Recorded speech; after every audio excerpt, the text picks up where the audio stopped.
Before we get into this special weekend edition of Just the Truth, let me tell you about the latest special from Mike Lindell at MyPillow. The standard MyPillow, normally $49.98 for a limited time only, just $14.88 with promo code Joey. Go to MyPillow.com, click on the radio listener specials, and see all the specials. There's a limited quantity of just 10 at this special price. That's $14.88 with promo code Joey. Thanks for joining me in the PhD Weight Loss Studio. To lose weight for the last time, visit myphdweightloss.com. I have a pretty busy week coming up this coming week, and one of the highlights of the week is going to be my visit to Lawrence on Tuesday, where I'll be joining South Carolina Representative Luke Rankin for his Freedom Flame Barbecue. It's Tuesday. That's July the 22nd, starting at 6 p.m. at the American Legion Post 25 down in Lawrence. I'm happy to have Representative Rankin join us for a few minutes today. Welcome. How are you, sir? Joey, I'm doing great. Thank you so much for having me on the show. And first of all, I just want to say thank you for all that you do, being a conservative voice on the airways.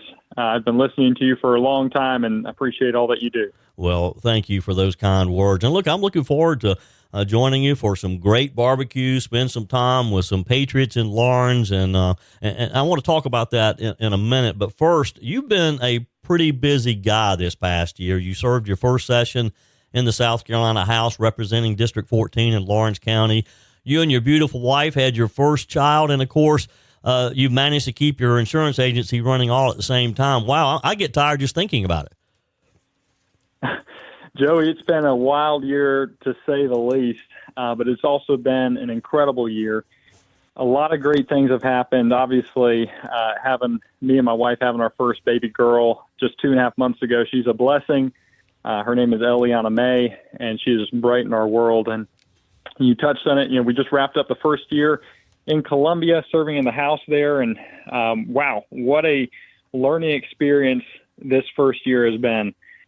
Joey, you know, I served on the Lawrence County Council for 4 years, also was chair of the Lawrence County Republican Party for nearly another 4 years. And transitioning from county government to state government has been, a bit of a transition, but it's been exciting. The people of Lawrence County wanted leadership. They wanted someone that was down there that would represent what they need done, and being able to execute on some of those things has been one of the greatest things I've been able to take away from year one. Yeah. Well, look, it's exciting to be in Columbia. There's just something special about being at the state capitol and seeing what makes our state run. Talk with us about some of your highlights, some of the things that you enjoyed, some of the things maybe you didn't enjoy so much, maybe something that surprised you. Well, I think starting off, one of the first big things that happened down there for me was, you know, we had 19 freshmen that were coming into the House. 15 of us were Republicans, and then there were 4 Democrats. And during the freshman orientation process, where we're just kind of getting exposed to how the legislature works, they go through a process of electing a chair of the freshman caucus, and I was honored and humbled to be elected by my peers to serve as freshman caucus chair. So I've been able to serve in that role here this first year, and that's really given me even, I think, a greater inside look to how the legislature works. But that was definitely a highlight, Joey. I think the second thing, if you can say it's a bit of a con, I don't like a lot of the divisiveness that's been going on in Columbia. And I know there's things that we all hold to, different principles and conservative ideals. But at the end of the day, us as conservatives and as Republicans, we got to find a way to work together. And I would like to see us do a better job of that moving forward. And I think there's been some, but for sure, that's one of the things that I'd like to see us do a little bit better down there. Yeah. Well, we can always strive to be a little more positive and to work together better for sure. Talk with us about some of the issues that you have that you'll be tackling as you return back in January. Of course, this year was the first of a 2-year session, and so a lot of the things that you weren't able to get to this spring, you'll take back up in January. Talk with us about 3 or 4 of those key issues. Yeah, and there's a lot of issues, Joey, and you know we did a really good job of really finishing the year strong. But we left a lot on the table. And one of the things, and this is probably the biggest issue that you're going to see a lot of coverage from heading into next year, is the income tax. And how can we eliminate the income tax, but how can we do that responsibly? Because it's a big undertaking.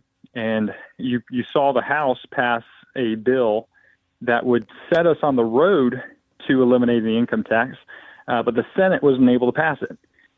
So the Senate has that bill in their court, and they're going to have to address that, and it's going to go through the process, and we'll see what they come up with and if they make any changes to our bill. So that's going to be a big deal right there. We've obviously done a lot of other things as well in regards to school choice. That's going to be an issue and a topic that we're going to constantly attack and try to make stronger. But we've done a lot. I'm excited about what we did and looking forward to another productive year next year. Yeah. South Carolina Representative Luke Rankin is my guest today. All right, let's get to the big event coming up on Tuesday. I'm excited to be joining you. Talk with us about Freedom Flame Barbecue. It's going to be a fantastic night. If you're a patriot in the Upstate, especially Lawrence, we invite you to come out. We're excited to have you come down there, Joey. Honestly, most of the ticket sales that we've already seen, I think a lot of those people are just buying a ticket just to see you. But it's going to be a great night. We're going to dive deep into the issues that are facing South Carolina, talk about some of the things that happened this year in the legislature, and really just be raw. People want raw conversation about what's going on in Columbia. Yeah. We don't want the spin on different topics that you see with the media and different things on social media. We just want to talk about the issues and really get down to how government works. How does South Carolina's government function? Yeah. And just talk about these different bills that are important. And a big deal for me, Joey, is I think a lot of elected officials do not do a proper job of educating the constituency on the process of bills and how our budget process works in South Carolina. So I want to touch on some of those things as well and really make it an educational night. Yeah. For people that might not fully understand how our government works. Yeah. Well, we're going to have fun. We're going to have some good barbecue and just some good fellowship among conservatives, and I look forward to joining you. And yes, it'll be educational too. I'm going to be thinking of some real tough questions for you, so be ready. That's okay. throw anything at me, Joey. And we're going to have, like you said, good barbecue. We're also going to have live music. There's just going to be some great things setting up that night. Very patriotic night, and we want to make sure that we keep our patriotism high. And we just went through July 4th and celebrated this incredible country that we live in, and we want to keep that celebration going still through the month of July. Yeah. Well, it kicks off at 6 p.m. at the American Legion Post 25 in Lawrence. That's Tuesday, July 22nd. I hope to see everyone there. Just come on and have some barbecue with us and spend some time with Representative Luke Rankin. Luke, it's always good to have you, and see you on Tuesday. Sounds great. Thanks, Joey. If you live in the Upstate, you know that there's a lot happening in Travelers Rest. It's become the center of activity in northern Greenville County, and it's been a busy summer at this small town at the foot of the mountains. One way to keep up with what's going on is to subscribe to Travelers Rest Here. It's a weekly newsletter with all the information on the latest happenings in TR. Just go to travelersresthere.com, subscribe. And joining me today is Lacey Kegley, the owner and editor of Travelers Rest Here. Welcome, Lacey. Good to have you back. Thanks. I'm glad to be here. I know you had a busy summer so far in Travelers Rest, and there's still a lot more to do. Next week is the 10th annual Tomato Sandwich Taste-Off. Tell us all about it. Yeah, it's really exciting. 10th annual, and that's a big deal for 10 years. And we have 8 competitors. And what's really fun is, you pay one price, you buy your ticket. It's a fundraiser for the nonprofit farmers market. And then you get to try, one of all the sandwiches. But what's extra fun is your vote determines the winner. So the winner's totally decided by, the 700 people who get their tickets. And they are selling out fast. And it's fun to get to pick who has the best sandwich, So how many sandwiches would one have to eat then? So you said there are 8 participants? There's 8 competitors. Yes. Okay. So you'll have eight sandwiches, and they're not a full sandwich, so it's like a half a sandwich, you know, because there's 8 of them. And so you'll be trying each one, and each one is assigned a color, and then you have a little ticket, and you vote for which company, which business made the best sandwich that you think. Yeah. So I was going to ask, I mean, what are some of the things that a person is looking for in a tomato sandwich? Right? I mean, you know, you've got to have the mayonnaise, I think. It's fun to see what they get creative with because you can't have any bacon or anything. So you've really got to work with, you've got to work with these simple ingredients. So one year, I can't remember what restaurant it was, but they put corn. And I was a big fan. Like, the corn was a nice surprise. But there's all kinds of, I've seen microgreens, pimento cheese, you know, depending if you want sourdough or you're going to go with that classic white bread that we all had growing up, you know? Yes. A lot of options. Yeah. Yeah. Well, and I understand that until July the 21st, which that's coming up just early next week, you can get a ticket at the pre-sale price of $26, correct? Correct, yeah. And then what does it go to after the 21st, and how do people find tickets? Yeah, so it's going to go up to $30 that next day. So buy your tickets when you hear this because it's worth it, and it usually sells out. So you definitely want to get those tickets, and you can buy them at the Farmers Market website. So it's travelersrestfarmersmarket.com, and you can find them there at that website. You can also, they have it linked on their Instagram feed and things like that. Yeah. And give us the times. I mean, when does this start, and what should people expect? Sure. So it's quite crowded. It starts, I believe it's at 9:30, goes to 11:30. All voting's done by 11:30. You'll get your votes in then. And it really is probably the most popular market of the summer. And so, yeah, getting there early is great. The market itself starts at 8:30, so you can line up early if you want. And, you know, be patient. You know, there is parking, but sometimes we have a lot of options in TR. You can park at the Historical Society and just walk across on the trail. Mm-hmm. You can park in downtown TR, and there is a trolley now. So you can ride the trolley over to the Trailblazer Park. So definitely thinking about parking, planning that, and then, you know, it's hot. So come prepared with lots of water because it is a hot day and there's not a lot of shade. Yeah. And in addition to the tomato sandwiches, there'll be a lot of other things happening too, like any typical day at the farmer's market, correct? Right, yes. So, yeah, you won't just be tomato sandwiches. I mean, we have all of our nearly 100 vendors. We have food trucks, usually a beer tab there. So, like, lots of options you can do besides just the tomato taste-off. If you come with a group and not everyone wants to do the tomato sandwiches, you have choices. Yeah. Lacey Kegley is our guest today, and we're talking about the 10th Annual Tomato Sandwich Taste-Off. Is coming up in Travelers Rest next week. So if you'd like to participate, or, hey, you know, just the farmer's market is there every week, and there's always something different every week, too. You mentioned a minute ago, yes, it is going to be hot. Has the heat this summer affected the attendance at the farmer's market? That's a great question. Honestly, it doesn't seem like it has. It seems like everyone's still coming out, but it is hard, and things wilt fast, and just, you know, the vendors are out there working so hard, and it's really warm, but it hasn't seemed to stop the crowds, which is great for the farmers. Yeah. Now, we're talking about the heat of the summer because that's where we are here in July, but of course we'll be looking to the crisp fall coming up soon, and it's not too early to start thinking about the Trailblazer Fall Market Series, which is coming up. That's on Sunday, starting September the 21st, again October the 12th, and then November the 9th. Talk with us about the Fall Market Series. Yeah, so that's really interesting, and it's a little bit new to TR. So it's not with the farmers market; it's a different company, but also a local person. It's called Memphis Fresh is actually the company, but they're just a series of markets there on Sunday afternoons. A lot of assorted vendors, but it's really well curated. You know, it's not going to be, 50 of the same kind of vendors. She does a great job of having a limited number of each type of vendor, but there's artists and there's food, crafts and things for the kids. Yeah, and it's nice because it's fall, Sunday afternoons, a fun time to get some shopping done, maybe prep for Christmas early. Yeah. So a lot of options there, too. Yeah, and you can find out about this and all the other activities happening in and around Travelers Rest on Lacey's weekly newsletter, and you can find that at travelersresthere.com. See all that's happening. Be sure and bookmark the page, and also subscribe to the newsletter, and it'll drop in your inbox on Fridays.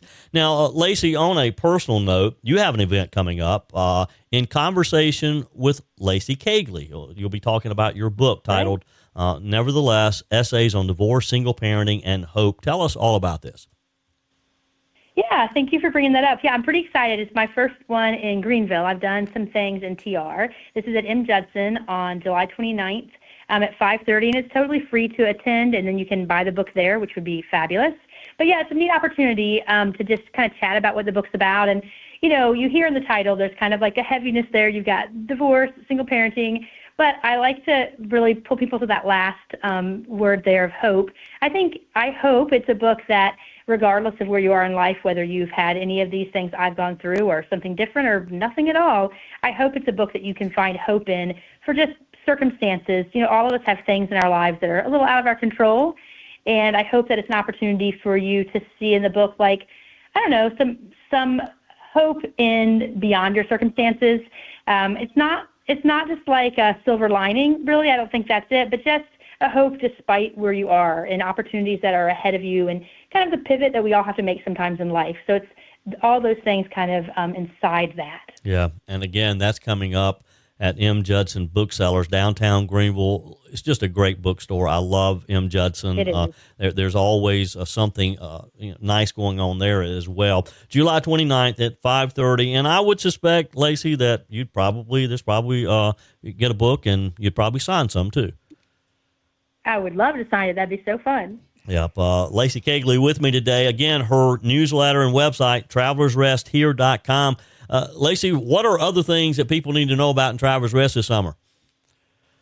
Well, I mean, there's always something going on. The same day as the Tomato Taste-Off, it's a huge day at Trailblazer Park. TR has the first ever tattoo studio coming to TR. They're actually already here. They've opened in July. But they're kind of celebrating in a big way with what they're calling the Travelers Rock Fest.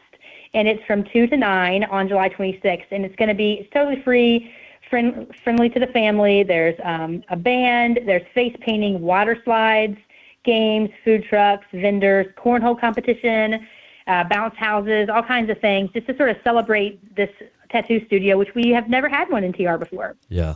So that is coming up again the same day. Hey, run by the Tomato Festival there. Participate in that. Crown the newest winner on the tomato sandwiches, and then head over to the Travelers Rock Fest there, because there'll be lots of food, lots of music, and this is a family event, right? The whole family should attend. Yes, totally family friendly, absolutely. Yeah. So, Lacey, it's always a pleasure. Again, her website, travelersresthere.com. Be sure and subscribe to the newsletter. Appreciate what you're doing in Travelers Rest. We'll check in with you again soon. All right. Thank you. I appreciate it. Your comments are welcome on the Furman Ford text line, 864-477-JOEY. That's 864-477-5639. Emails always welcome, joey@joeyhudson.com. From mayors, legislators, first responders, nonprofit leaders, and some CEOs of major companies throughout South Carolina, they've all been taking the beauty of the Palmetto State while participating in this year's South Carolina 7 Expedition. On our guest line today, the man who's leading this great exploration is Dr. Tom Mullikin, director of the South Carolina Department of Natural Resources. Welcome, sir. How are you? I'm doing wonderful, my friend. Thanks so much for having me on. Well, sure thing. I appreciate your time. Let's begin with, what is SC7? SC7 is an expedition that we're in our 6th year, and it was created as a means of helping us get out and get public comment and support and attention on the South Carolina Floodwater Commission report. That the governor created the commission, and when we got done writing a 400-page report, he said, well, now you got to sell it. So we created this expedition that goes from two of the great places on earth, the Jocassee Gorge to the Ace Basin, and we hike about 350 miles from July 1 to July 30. This is our 6th year of doing it, and having a wonderful time out in South Carolina's beautiful nature, enjoying the natural resources. Yeah, and boy, does South Carolina have some beautiful areas too. Now, what does the 7 represent? this got started. We gave the governor the plan in November, and in January, my son and I still climb mountains, and we're climbing the 7 summits. And I wanted to climb Everest when there was no line, and so we decided we were going to go in the winter in January. And let me assure you, there's no line on Everest in the winter in the Himalayas. I'll take your word. I'll take your word for that. I'm not going to go find out myself. Please do. And as my son is pulling me out of the tent and unraveling me, I said, Thomas, there's got to be a better way to do the 7 summits. And that's really the seed that created this idea that we've got the most beautiful places on earth right here in South Carolina. Yeah. And so we came back and talked to the lieutenant governor, who's been very supportive and in fact walked this state from one end to the other. Wow. And we were in contact with Michelle McCollum with the Natural Heritage Corridor, and we put this thing together to go from the bookends or Jocassee Gorge and on the other end, the Ace Basin. Yeah. Wow. That is quite amazing. And again, this is for the entire month. It takes you an entire month to cover this area, correct? Yes, sir. We start off, we in addition to hiking, we also raft the Chattooga, the first river east of the Mississippi that was named Wild and Scenic. We kayak the Edisto River, which is the longest black river in North America. And we dive off of the coast where we're building an artificial reef. So we do projects along the way. We pick up tons of trash over the last however many years, and we do these other activities. Tomorrow we'll be in Marion, where we'll be doing giving swim lessons in addition to our hike. Wow. There, so teaching folks how to swim. It's all about getting people involved in this beautiful environment that we've been gifted. Yeah. With me today, my guest, Dr. Tom Mullikin. He's director of the South Carolina Department of Natural Resources, but also heads up this wonderful program. You can find out additional information at southcarolina7.com, southcarolina7.com. And I noticed you talked about you do other things. I noticed that on day 12 this year that you actually did have a work day where you spent some time picking up litter along the Broad River. Now, I'm sure Lieutenant Governor Pamela Evette was very happy about that as the leader of the Palmetto Pride effort. That's just one of the projects that you did along the way, right? Yes, sir. And it's, we had Representative Micah Caskey join us, and we had West Columbia Mayor Team Miles. We had a number of legislators out with us, and I'll tell you, there's nothing easy about cleaning up trash in July in South Carolina. So when you see your elected officials getting out there, you really see what leadership looks like. It's leading from the front, and we will pick up on this trip alone tons of trash, literally tons. We'll build this reef off of the coast, and we do service projects along the way. So it's not just hiking. We start every day with a devotion, and then we do our hike or our raft or our dive, and then we have fireside chats or dinners in every community that we're in to encourage their participation. Wow. And I understand on good authority that you did a little celebrating this week, too. Is it true that my friend, Senate President Thomas Alexander, brought you a birthday cake this week? Yeah, he's a generational official. His humility. He drove down from Walhalla to Columbia to meet the group that we were hiking the Congaree, largest bottomland on the East Coast and one of the largest in the country, and often in July, a very hot and humid place. Came down, joined us, and presented me a very kind present, and it was just remarkable. He's a great man, man, and great leader. Well, happy birthday to you, by the way. That's a big thing, and glad that you were able to celebrate it out doing something that you obviously love. Why is a project like this so important to the state? We're a state of 20.5 million acres, and we have about 3.5 million acres under conservation of some form, and the governor and many legislative leaders want to see that number taken to 10 million acres.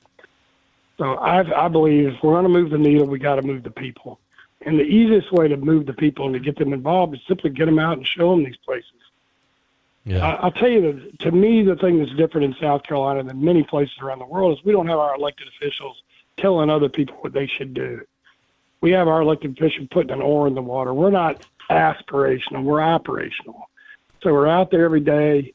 To date, we've had over 2,000 participants. Wow. People coming out and hiking with us.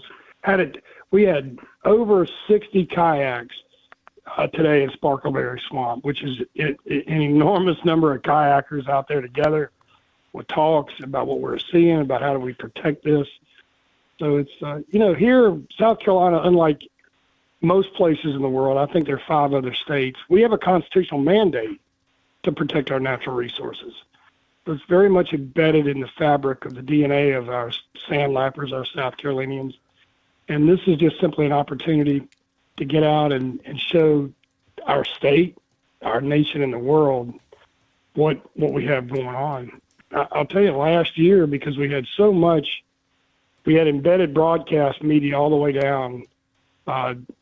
Michelle McCollum hired a market firm to see what our reach was, and last year we had 17.5 million people from coast to coast following us along the trail. Wow. Which is enormous. That is amazing. That is amazing. Well, and speaking of that, if someone who's listening to us today is just learning about this, and with me today is Tom Mullikin. We're talking about SC7. You can find out additional information at southcarolina7.com. If someone's listening, and myself included, who would like to maybe participate next year, how do you go about getting information about that, and how are you included? We, on southcarolina7.com, that's South Carolina written, number 7.com, we have a field guide that discusses every day on the trail what we're going to do, how many organized miles that we're going to hike. Is it easy? Is it hard? Is it difficult? And there's only a couple of days that the public get invited to. That's just because we don't know how to prepare how many kayaks, if we have to get kayaks. Right. It's difficult just leaving the door wide open. But if you want to do that and you don't have a kayak, call me. I'll be sure to help you do it. But if you go there, the field guide is very descriptive in terms of what we're doing and how you can come out. And we have people going to that site and showing up with no other notice now, and we welcome them with open arms. We want to get the word out. I've spent the last 40 years traveling around the world, and I can tell you with complete certainty we live in the most beautiful place on earth, and it's worth protecting. Yeah. You and I both. I've been blessed to travel all around the world, but I always love getting back home to South Carolina, to the Palmetto State, for sure. Amen. Yeah, that is for sure. Let's shift gears here for a minute. Earlier this year, you assumed the role of director of the South Carolina Department of Natural Resources. Take a minute, and this may be something that we come back on another day and spend more time on, but give us your elevator speech about South Carolina DNR. It's an amazing and diverse group of professionals that run from some of the most committed and brilliant law enforcement officers in the country. There's nobody who will protect our dirt, our animals, our flora and our fauna better than our game wardens.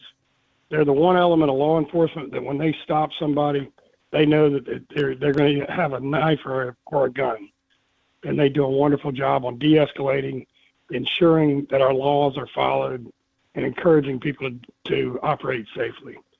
In addition to that, we have some of the most brilliant scientists in the world here. We don't say enough good things about our scientists who are doing cutting-edge work.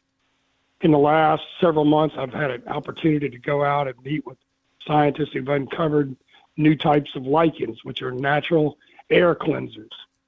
I've met with our marine scientists who have found a new type of bass, a new species here in the Carolina and Georgia named the Bartram bass. Wow. I've been out and met with our bat scientists. Bats have a $15 million positive economic impact on South Carolina farms because they're insect suppressants. And in fact, the fastest animal on earth lives here in South Carolina. Really? Long-tailed Brazilian bat, clocked at almost 100 miles an hour. Wow. So we have a diverse, committed, very passionate group, and it's been a real blessing to become a part of the DNR family. Yeah. Tom Mullikin is my guest today. Of course, part of the mission, too, is things like hunting and fishing license. My friend Dale Gilbert, one of the meteorologists with WYFF News 4 here in the Upstate, who takes me fishing with him from time to time, recently told me about the lifetime license, 64 years and older, South Carolina residents, for $9, you're done. What a deal. And I took advantage of that because I turned 64 earlier this year. Well, congratulations. I got you by a year. But yes, sir, we want all demographics out enjoying our outdoors. And if there's a way to give back, help us plant a tree. Help us clean a little bit of a riverside. But yes, sir, I hike with, our age group. Our people are now sort of concluding their careers and have time to get outside. And please don't spend a bunch of money to go to Hawaii if you want to see waterfalls. Oh, yes. Go to Rainbow Falls and Jones Gap, right there where you are, just around the corner from you. I mean, we got the most beautiful places. So hopefully we're going to keep, what do they call them, staycations? Stay right here and invest right here in the Palmetto State. Exactly. And speaking of waterfalls, Peg and I, my wife, we're blessed to have a home on beautiful Lake Kiowee. We love to watch the boats and families enjoying the lake. And, of course, Oconee County is the place for waterfalls, but also a lot of boating. We see your officers patrolling the lake to keep people safe. And this is another part of your mission is the boater safety, boater education program too, right? Yes, sir. We do all that we can to make sure that our folks are staying safe on the water. And you certainly live on one of the most beautiful places in the state and the nation. We do a lot on boater education. We encourage people to be safe. Boating under the influence is real. We lose people every year because of overindulging and accidents. I think one weekend already this summer we lost five South Carolinians perished because of accidents on waterways. Yeah. And with our divers, it's typically called search and rescue, but when our divers go in the water, we're not typically rescuing anybody. We're recovering family members, and those guys are heroic. They do a wonderful job. So please, let's help get the word out about being safe out there. Wear your life preserver, and don't drive drunk on the waters. Bad things can happen. Yeah, that's for sure. It can ruin a great day when you do that. And education, again, there's other things that you do with the South Carolina Department of Natural Resources. Education is a big part of your mission, not just boater education, but hunting and other things. You have a lot of youth programs as well. We certainly do. And we have a tremendous amount of participation. I have been... because it's so wide, it's so diverse, it's hard to know, just even as a member of the public, about all the archery contests, all the hunting and different types of education programs. We got a very robust education program, not just for adults, but with children. And we'd love to have people come out. I tell you something that's big every year is going back to fishing, is our fishing rodeos where people learn how to fish. So it's hunting and fishing is also listed in our Constitution as something to protect, and is very much a part of who we are in this state. And then, frankly, that leads right into conservation, because we don't want to leave for our children, our grandchildren, a state that looks very different than what we've been given. So educating on how to do it, on where to do it, when to do it, and being safe doing it is very much a part of our mission. Yeah. Dr. Tom Mullikin with me today. And again, I appreciate your time, and good luck to you as you kind of wrap up your exploration, because you still have some time left out on the trails there. SouthCarolina7.com is where you can find out all the information. Let me ask you another quick question before we go here. Do you have anyone who actually spends the entire month with you out there at all these various locations? Yes, sir. My son has been with me every day from the very beginning. Michelle McCollum, who is our director of logistics, and her team at the National Heritage Corridor. Clark Graves, a retired Army First Sergeant, is out there. So we have a small core team that's out there, which I'm very proud of. And, it might be a little easier on them than a 65-year-old guy, but I'm enthusiastic and get up and glad to have them. And then in addition to that, as I said, we're up over 2,000 people. So we love getting folks to come out just for a day or two. Yeah. Well, but yes, we have a small core team that does all 30 days with us. Yeah. Well, that is quite amazing. Dr. Mullikin, again, thank you for your time. Appreciate what you do. And hey, we'll catch up again real soon. I look forward to it. Thanks for what you do. That's it for this special weekend edition of Just the Truth. Thanks for joining me in the PhD Weight Loss Studios. To lose weight for the last time, visit myphdweightloss.com. If you haven't joined my mailing list yet, visit my website, joeyhudson.com. Click on the Connect with Joey button so that you can receive our emails and the most up-to-date news. Also, join me on my YouTube channel. Be sure and like, comment, and subscribe. Just search for Joey Hudson. As always, thanks for spending a few minutes of your day with me. Do me a favor and forward this episode to a few friends. Just click on the share button and send to your contacts. We need to build an army of conservatives to win our country back, and we can do that by continuing to share the truth with our friends and family. Keep those comments coming via the Furman Ford text line 864-477-JOEY. Email to joey@joeyhudson.com, and I love your messages on the MyPillow message line. Again, that's 864-477-JOEY, 864-477-5639. Be sure and take advantage of the MyPillow special, just $14.88 on the standard MyPillows when you use promo code Joey. Order online at mypillow.com or call 800-893-4053. We're back again tomorrow and hope you'll plan to join us. Until then, remember, God's got this. He's still in control.